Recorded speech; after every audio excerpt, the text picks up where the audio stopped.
I'm gonna show you how to build a family tree from zero using a real simple example. I'll keep it super practical. Step 1. Start with what you know. I opened a blank tree and added myself my parents, my grandparents, names, birth years, places. That's it. Real example. My grandmother, Maria Lopez, born 1932, El Paso, Texas. I wrote that down with a question mark. Step 2. Talk to humans. I called my aunt. She said, check the 1940 census.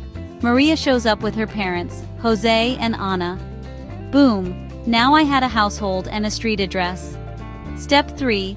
Chase records that confirm facts. Birth certificate, marriage certificate, death certificate, censuses, immigration lists. I searched the 1940 U.S. Census and found Maria L., age 8, same address my aunt remembered. I saved the record and noted the source. Always cite where you got stuff.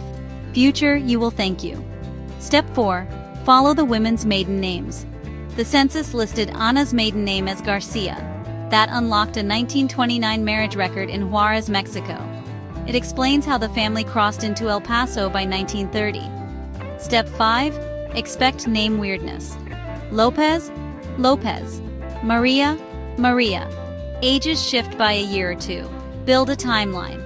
If multiple records tell the same story, you're probably right. Tools. Use any major tree site. Family search. Ancestry. MyHeritage. Create a habit. Add one fact, one source, one photo per session.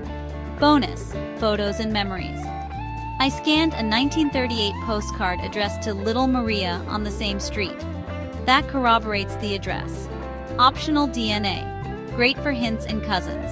But don't treat it as a magic answer. Combine it with records. Last, share and backup. Export to GEDCOM. Invite relatives to view. Hide details for living people. Start with one grandparent, one record today. Your tree will grow faster than you think.